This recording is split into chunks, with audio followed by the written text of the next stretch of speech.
Hey, real quick, before we dive in, if you're an agency owner who is doing everything yourself, I want to let you know about this 7-day free trial opening up for the agency playbook. This is our full 8 system framework that over 20,000 agency owners have used to scale smarter. This is the exact system that I normally sell for over $1,600, but right now you can dive in and test it out. If you're ready to stop winging it and start building an agency that runs without you, head over to jasonswank.com/playbook. That's jasonswank.com/playbook. You're listening to the Smart Agency Masterclass with me, Jason Swank, and we're bringing you this episode courtesy of our friends at Wix Studio. Let's go ahead and get into the show. All right. Well, we have a special show of my good friend Darby, our agency scale specialist. Darby, welcome to the show. Thanks. Glad to be here. Yeah.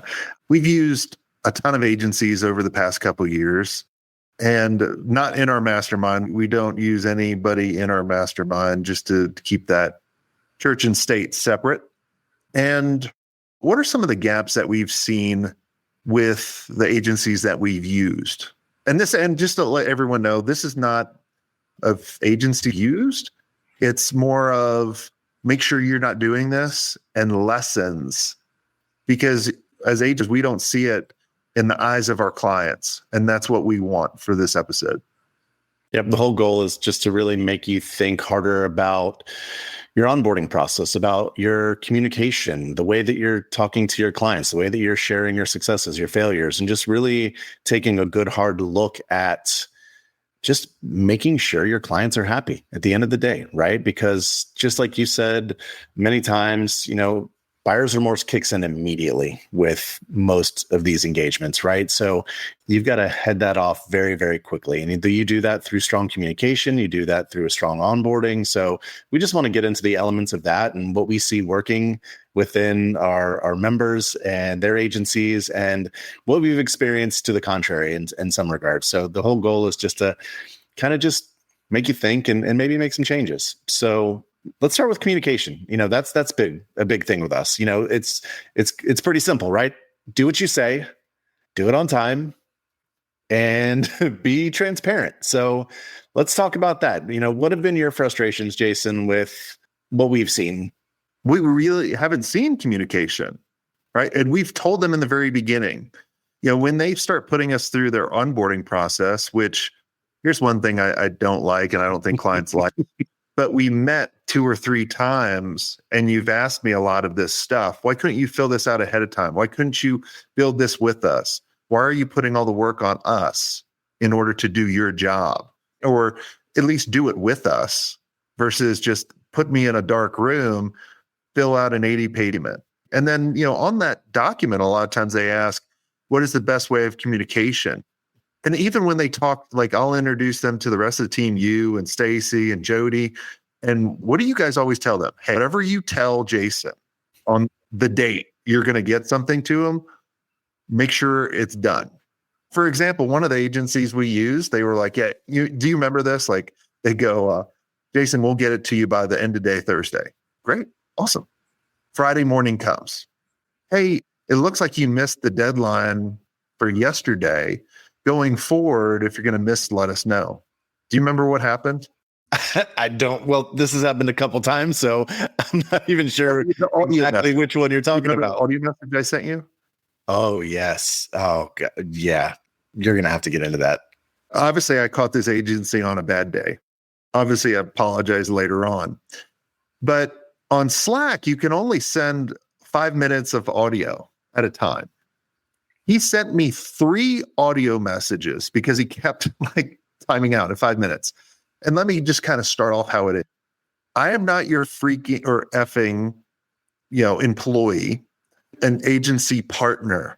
And you don't talk to me this way and just start ripping me. And I literally sent it to Darby and I sent the message sent because he saw it on Slack. Like, hey, going forward, just let me know. And I couldn't believe it. I literally was like, who is this Dr. Jekyll, Mr. Hyde going forward? So lesson learned, don't send long audio messages and it's hard to respond. but all you cussing out your clients. Well, I think that should probably go without saying, but let's talk about how people are certain that their clients are happy. What measures or what things do you have in place as an agency to ensure, not just assume, that your clients are happy, not just with the results that you're getting, but with the communication, with just the feels, right? That they feel the things that they've hired you for are being done and communicated properly. Well, I mean, that's the thing. Like, even if you're getting results for your clients, if you communicate that to them, they're not going to know. And you can't just rely on what your account managers or project managers say. A lot of times they don't know the pulse of their client. How many times I've talked to a mastermind member and, they'll be like, man, I'm having issues with this one account manager. They keep saying that the accounts are great, and then the clients cancel. Obviously, there's a huge disconnect. So, a lot of agencies do Net Promoter Score, but I don't think they do it often enough. So a lot of the things that we help people with is getting the owner to a point where they're bringing in deals that they haven't sold. They're also delivering amazing results to their clients that they haven't even been a part of. The client knows who the CEO of that agency is. So what if, this is a hypothetical, what if you would actually call the clients that you didn't sell, that you didn't deliver, and just occasionally, say, hey, I'm Jason. I'm the CEO of, we really respect your business. I've heard a lot of good things. Here's my personal cell phone if you ever need anything. That would go a huge way. Another thing would be, what if you actually went out to your clients and sat down with them and really just exchange stories back and forth and be human? When they go to cut the budget, they're more likely to cut someone that they've only met a couple times over Zoom rather than someone they've had to dinner with. And you can get a pulse of what's going on. Yeah, I want to get back into the onboarding thing too. Just, as we're talking about this, we're talking about how do you make your client's life easier? Because ultimately that's what you're there to do, right? It's not just about getting results, but it's about getting them to a place where they can't get to be on their own. And if you're creating more work for them, i.e. a big lengthy homework assignment, and right out of the gates, once they've signed a contract, now they have to do all this work that's redundant from a bunch of crap you probably already told them during the first few calls, it gets the relationship off from a point of frustration instead of a point of or ease or relaxation or optimism. So, let's talk about the onboarding process a little bit, and what are the right things and what are the wrong things that agencies should be doing when they're onboarding new clients? Well, think about someone hires an agency. A lot of the CMOs and the owners you guys work with can do a lot of what you're doing, but they don't have the time, and they want to put their time into other things. So they're hiring you not just to get results, but to save them time. And so when you have this length onboarding thing that you put on them, if that's a word, made them do, right? It's going against what they hired you for. So the best onboarding I've seen is in phases, right? And so, yes, you always need to have onboarding. And, there was a speaker that we had at one of our agency experiences, Joey, recommend his book, How to Never Lose a Client Again. And he really talks about the first 100 days are really important because it's going to make or break that relationship going forward. And so what I would always like to see is you meet with me for the first meeting and you go reset expectations. Jason, you told us you want to get more lead agency mastery. We're going to run some Facebook ads, some meta ads, help you with posting on LinkedIn, blah, blah, blah, blah. Okay, yes, that's exactly what I want. And Jason, here's how we're going to measure this. Here's the communication schedule that we're going to do. Here's the timeline that we're going to hit. We're going to let you know. If we're going to miss a timeline, we're going to let you know. And just want to confirm everything. Are we on the same page? Absolutely. And then they'll say, well, there's some information we haven't gotten from you. And then you can go through that. But think about all the tools, Darby, that we have, right? So let's say we have 2 or 3 pre-calls beforehand over Zoom or some kind of video conferencing. Why are you not transcribing this? Why are you not putting this into AI to break that down?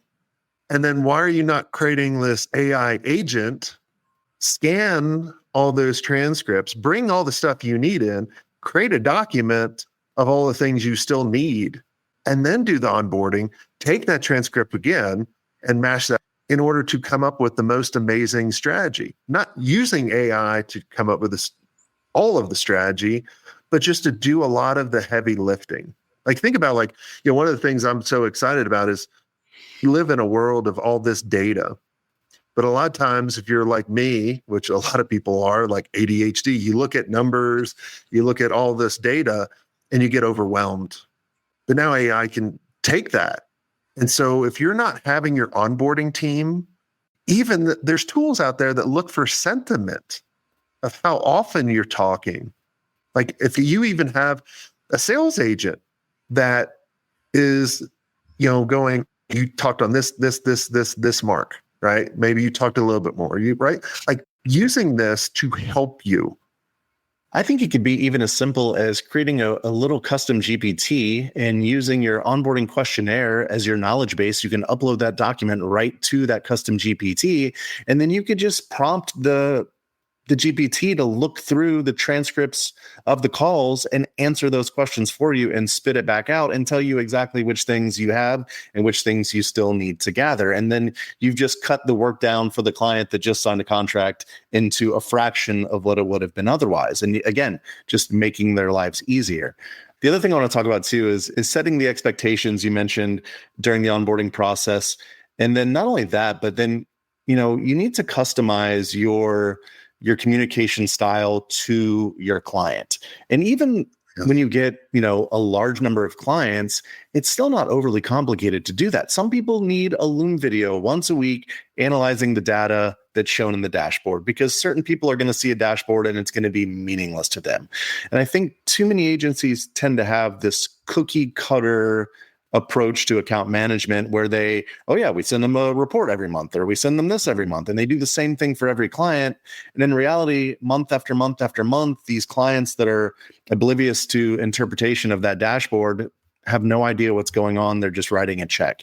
And I heard somebody say recently, when we said, how do you know that your clients are happy? They're like, well, they pay every month.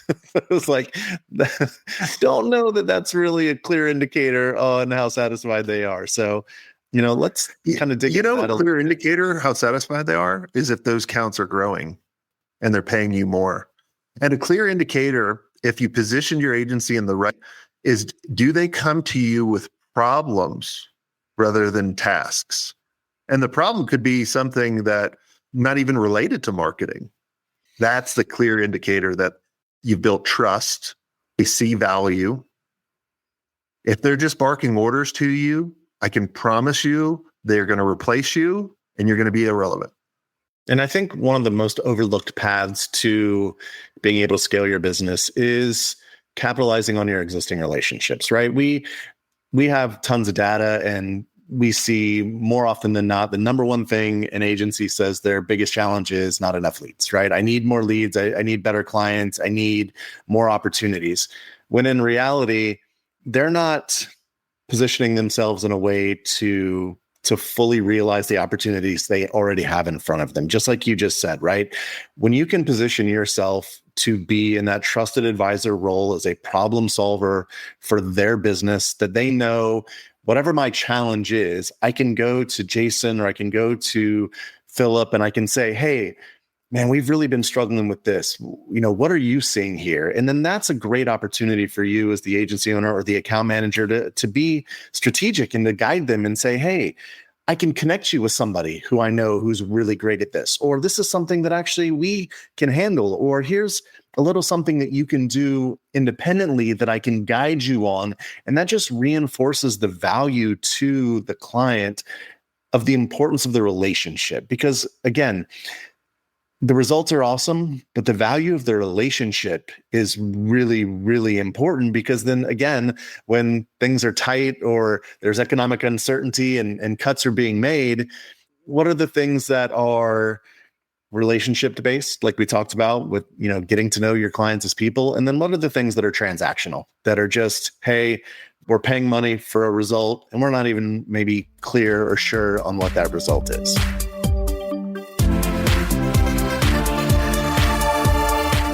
Look, your agency adapts for every client, right? Your builder should do the same. That's why Wix Studio is built for the way you actually create.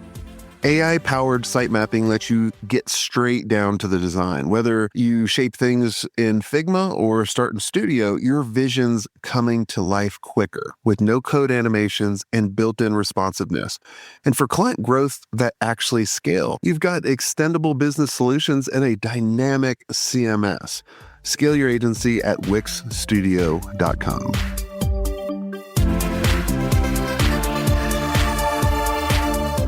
You should be going to them with ideas. I would never bring on, it goes back to, are they the right prospect for you? A lot of agencies are selling people that they can never upsell later on. They can never grow those accounts. And so I look at that as that's a bad prospect. I would only want to bring on people that I knew I could help and I can grow their accounts and they want to grow. Knowing who you can help and that you can help someone, make them a good client. They have to want the help. If I hired a trainer, I want to lose weight, but I also like to eat food. I also like to eat food. So if any trainers out there listening to this, I'm not the right client for you right now. I mean, you can join the gym, but you got to put in the work at the end of the day, right? And if you're hiring the client that's just joining the gym, so to speak, you're kind of destined for failure from the start. And I think something that's really important to remember too is virtually every interaction you have with a client should be some sort of ongoing discovery. Discovery is not just in the early phases of the sales process of a client engagement. It's imperative in those early phases to kind of map out where you need to go. But as you bring success to the client, as their situation changes, as their business evolves, as it grows, as it declines, their needs are going to change. And unless you are being strategic in performing some sort of discovery as you go, you're going to be blind to these needs and to these changes, which then, again, doesn't put you in the position to be that advisor to make suggestions, to suggest adjustments, to do the things that are going to be necessary to continue to push them forward. Because at the end of the day, when they hire you in month 1 and you get to month 4, there's a lot that's probably changed in their business in that time. And if you think that the status quo of what they hired you for in the beginning is going to be sufficient at this point, that's where things start to go off the rails. So I'd challenge everybody to really think about how are they ensuring they are clear and understanding to what's going on in their clients' businesses and in their lives, and how those things are changing on a regular basis that enable them to make suggestions to help them continue to move forward. Because what worked 3 months ago is maybe not working for them today. The other thing too, if you think about, there's always a disconnect of who do I reach out to for what? And I always like one of our mastermind members, Travis, he always lays it out really easy for the clients and communicates this to their clients. He goes, look, like just looking for information from the team. A 411 issue. I want you to reach out to the account manager or the project manager. If it's a 911 emergency, I want you to reach out to the salesperson. And just that easy communication, that makes it so easy to me as a client working with an agency, be like, hey, dude, the Facebook ad of Audra created this thing in AI, and it was like a newspaper article. And it had one of our members, Audra, that's done amazing results, went from like 300 grand when she started with us to well over 3 million. And not working over 30 hours. And so they created like this news article ad. Well, this news article ad, first off, it was like, we've all put our picture and put me in a pose of this. And it's been horrible, right? It doesn't even look anything like. So that was mistake number 1. And they were supposed to get our approval for all these ads. And so they just put it out there. And I was like, that's a 911. And here's the other thing. I know you're going to make mistakes. We all do. I make mistakes all day long. Own it. And so I fully expected that agency call me the next day and be like, Jason, man, I'm sorry. This is what we're doing to They're fix so it. embarrassed. Like this was rough. I can't believe this happened either, right? Exactly. They hid in a freaking corner. They never called.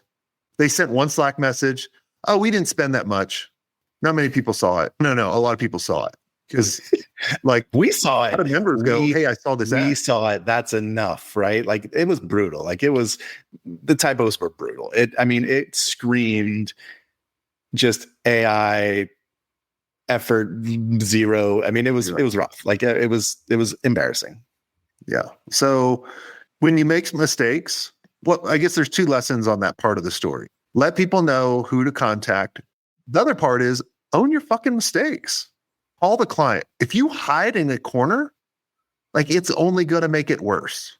I said it earlier too, risk of being redundant. It just makes me question the validity of the information that's being shared, right? Because if everything you're sharing is so great all the time and we're seeing all these great things and all this great movement, but yet we're still not really seeing the results that we were after. And granted, we were still pretty early and we were optimistic, but I don't feel like I'm getting the full story. And if I'm not getting the full story, that's when my mind starts to wander. And when my mind starts to wander, that's not a good thing. I overthink things to a fault. So just, again, humanizing things, right? This is the theme of the whole conversation, right? It's just the human element because humans make mistakes. Humans need to be connecting with humans. And if you just make your relationships just more human in general when it comes to the way you're communicating, the relationship you're building, that's where long-term relationships are made. Yeah. The other thing I want to kind of switch a little bit of focus off of onboarding. Most people want and look, I think agencies have a negative concept to using AI as just writing articles and creating bad images like we just talked about. But right? And it does, right? For the people that use it really poorly. And so a survey that to all these brands, and the brand said, I want my agencies, the agencies I work with, to use AI to get us better results. And so think about these working with agencies, they want to get the best result. They want to put the least amount of time into it. An example I did yesterday, right? For a weekly meeting, I put like 4 screenshots from TubeStats. And I uploaded it to our agent or our assistant, and it gave us amazing feedback. I also took the report from Facebook because we're very fresh off Fire that did this bad work and bad communication, and I uploaded all the stats from that. It told me, man, these ads are not working. I had to put this in. The agency should be putting all this data in and doing what they used to do 6 weeks ago. Stuff is, fucking extinct. Use AI to import all this data of what you're doing. Every month I get a financial report from our bookkeepers and accountants. I look at this report and I go, how am I doing? It's like, hey, revenue went down a little bit. Expenses went up a little bit because you paid the wigwam, which looks like that was for your Elevate event, like all this stuff. But that's what I want an agency I'm using to be leveraging all this data and coming and then interpreting what that said and then what and then present it to me. I found that stat you're talking about, and it was shared by one of our members, Natalie, and it was from a company called Audience Audit. And it basically said that 77% of brands are more likely to hire an agency that's a recognized AI expert. However, only 32% of brands feel like their current agency is an expert when it comes to AI. So there's a pretty big gap there. And it's a very telling thing in terms of where we're going in the industry, that people need to know that this is being utilized in a way that's going to drive results forward. And again, we were at a conference recently, and I think we've said this so many times at this point, but a guy's, it's like, hey, who here likes to eat steak? And, most of the people in the audience raise their hand. And the next question is like, who here likes to butcher cattle? And obviously nobody raised their hand. And it's kind of the same thing. You don't need to get into the granular details of how you're doing these things and how you're utilizing AI. You want to do it at a high level, and you want to be transparent with it and how it's making you able or enabling you to drive results quicker, faster, better, make micro adjustments that in long term make big shifts as opposed to big adjustments periodically, things like that. But it's got to be there. It's people want to see it, and you've got to share it, but you don't have to get too in the weeds with it. Yeah. And there's always that conversation. I see these young that are just setting up AI to do everything. Right. And AI can create images and can make better decisions as you train it, all this kind of stuff. And I have it going out, getting leads, chat with them, and then it does all the work for my clients. They're going to hit a cap, and that is not a legitimate business. It's a business, but it's not a legitimate agency, because brands want to talk. They want to go back to what we were talking about. Like, if you can sit and have dinner or lunch with them and talk about their business, that's the benefit of what agencies have. And then if you can use the power of AI to help you and streamline that, right? Like, so, go back to, the solar days of, the first agency, 100 people. 2 years ago could have built the same amount of agency with probably 40 people. Today, you probably could do it with 20. So the people are going, my job's going to be replaced, the agency's replaced. Like we launched a video about, Zuck out, how their platform is not going to need agencies.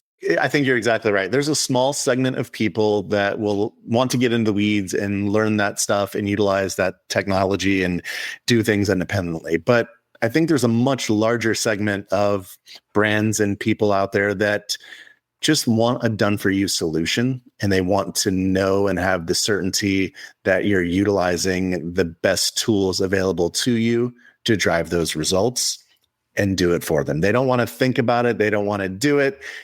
That's what you're there for. You're hired to make it easy, to make it simple, and to get the result. Yep. Well, I think we covered a lot. For everyone listening, I want you to really think about it with your client's perspective. And just don't listen to your team about, well, it needs to be this way because it's easier for us. That doesn't mean it's necessarily better for the client. But I want you to be more client focused on onboarding, communication. Yeah, just doing what you say you're going to do. That sets you about 99% of the agencies out there that we've worked with. Now, we might need to start breaking our rules and start working with the amazing agency owners. And, you're right. Like, I know they get results, but, until then, I guess I'll still suffer. But if you've listened to this and you're like, go really audit your whole process, start to finish, your whole customer journey, really audit all that and put some time into it. I feel that if you do that, now you're setting your agency up for success, going forward. So do that. And thanks for coming on the show again. And until next time, have a swank day.